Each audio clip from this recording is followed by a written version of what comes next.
নির্যাতন, মিথ্যা মামলা দায়ের, গণগ্রেপ্তার এবং গত কয়েকদিনে আমাদের সন্তান এবং ভাইদেরকে নির্মমভাবে হত্যার প্রতিবাদে আজকে আমরা যশোর জেলা বিএনপির উদ্যোগে একটি সংক্ষিপ্ত সমাবেশ এবং সমাবেশ শেষে আমাদের একটা মিছিলের কর্মসূচি ছিল। অবহিত করা হয়েছিল। আমাদের সকল প্রস্তুতি সম্পন্ন হয়েছিল। আজকে কর্মসূচির নির্ধারিত সময় দুপুর 12টা, অথচ আপনারা জানেন যে সকাল 10টা থেকেই এই পার্টি অফিসের চতুর্দিকে তারা পোশাকধারী এবং সাদা এবং আমাদের এখানে কোনো নেতাকর্মীকে ঢুকতে কিংবা বেরোনোর কোনো সুযোগ নেই। বাস্তবিক কথা হচ্ছে, দেখেন, এই যশোরের আজকের এই ঘটনাই হচ্ছে সারা বাংলাদেশের গত কয়েকদিনে কি ঘটেছে তার একটি সামান্য নজির। ছাত্রদের শান্তিপূর্ণ আন্দোলন তারা এই সরকার জোর করে শক্তি দিয়ে দমন করতে যেয়েই কিন্তু আজকে শত শত লাশ ঢাকা সহ সারা রাজপথে পেরেছে। আজকে যশোর অত্যন্ত শান্তিপূর্ণ একটি পরিবেশ ছিল।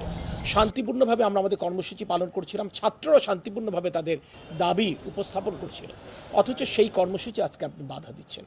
তাহলে আমার কাছে তো মনে হচ্ছে প্রশাসনই চায়, সরকারই চায় এই পরিবেশ যেন শান্ত না থাকে, এবং পরিবেশ যদি শান্ত না থাকে তাহলে তারা এই পরিবেশটাকে ব্যবহার করে তারা বিরোধী দলকে দমন করতে পারে। তাদের যে দুর্বলতাগুলো গত কিছুদিন যাবৎ প্রকাশ পেয়ে গেছে, দুর্নীতি, লুণ্ঠন, তারা ভারতের সাথে যে চুক্তি করেছে দেশবিরোধী চুক্তি রেল ট্রানজিটের মাধ্যমে, এই সমস্ত ইস্যুগুলো যেন চাপা পড়ে যায়, আমার কাছে তো মনে হচ্ছে তারই একটি আবার নতুন করে একটি চক্রান্ত চলছে। আপনারা দেখেছেন গতকাল এই ছাত্ররা তাদের বৈষম্য বিরোধী ছাত্র সমাজ তাদের যুগ্ম আহ্বায়ক বৃন্দ একটি বিবৃতি দিয়েছে।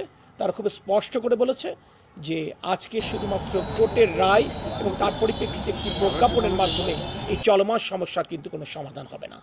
চলমান সমস্যার যদি সমাধান করতে হয় তারা 9 দফা দাবি উপস্থাপন করেছে, এবং সেই দাবির সাথে একটি সচেতন রাজনৈতিক দল, দায়িত্বশীল রাজনৈতিক দল হিসেবে বাংলাদেশ জাতীয়তাবাদী দলও একাত্মতা বোধ করছে। আজকে এই যে নারকীয় হত্যাকাণ্ড, এই হত্যাকাণ্ডের দায় স্বীকার করে অবিলম্বে প্রধানমন্ত্রী শেখ হাসিনাকে পদত্যাগ করতে হবে, এবং এটি একমাত্র সমাধান সূত্র। এই দম্ভ, এই তার জেদ, এই তার রক্ত পিপাসা, সেই কারণে আজকে সারা বাংলাদেশের রক্তের বন্যা বয়ে যাচ্ছে। এর থেকে বাংলাদেশের মানুষকে যদি মুক্তি দিতে হয় তাহলে একটি সমাধান, অবিলম্বে শেখ হাসিনা পদত্যাগ। সারা দেশে তো এই আন্দোলনকে কেন্দ্র করে বা বর্তমান যে পরিস্থিতি কেন্দ্র করে আমরা দেখেছি যে পুলিশি ধরপাকড়ের ঘটনা ঘটেছে ঢাকাতে সহ বিভিন্ন জায়গায়। যশোরের পরিস্থিতি আসলে যশোরও তারা বিভিন্ন জায়গায় তারা বিভিন্ন তালিকা নিয়ে খুঁজে বেড়াচ্ছে। তারা খোঁজার চেষ্টা করছে ঢাকায় কে গেছে, যশোরে কে আছে, কে আন্দোলনের মধ্যে কোনো দিয়েছে কিনা। আসলে বাস্তবতাটা হচ্ছে সারা বাংলাদেশে বিএনপির কোথাও সরাসরি ছাত্রদের এই আন্দোলনের কোনো সম্পৃক্ততা ছিল না। আমরা নৈতিক সমর্থন দিয়েছি।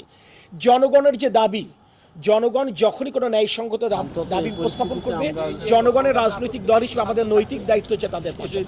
আমরা অতীত পাশে ছিলাম, এখনও আছি, ভবিষ্যতেও এই জনগণের যে কোনো শ্রেণী যদি তাদের দাবি নিয়ে রাজপথে আসে এবং সেটি যদি ন্যায়সঙ্গত হয়, সেই দাবির সাথে অবশ্যই বিএনপি সংগ্রাম প্রকাশ করবে। আজকের সমাবেশকে আসলে আপনারা করতে পারবেন কিনা? আজকের সমাবেশের পরিস্থিতি কথা বলে আমি দিবি নাকি বুঝতে পারি না লোকটারে, লোকটা বলি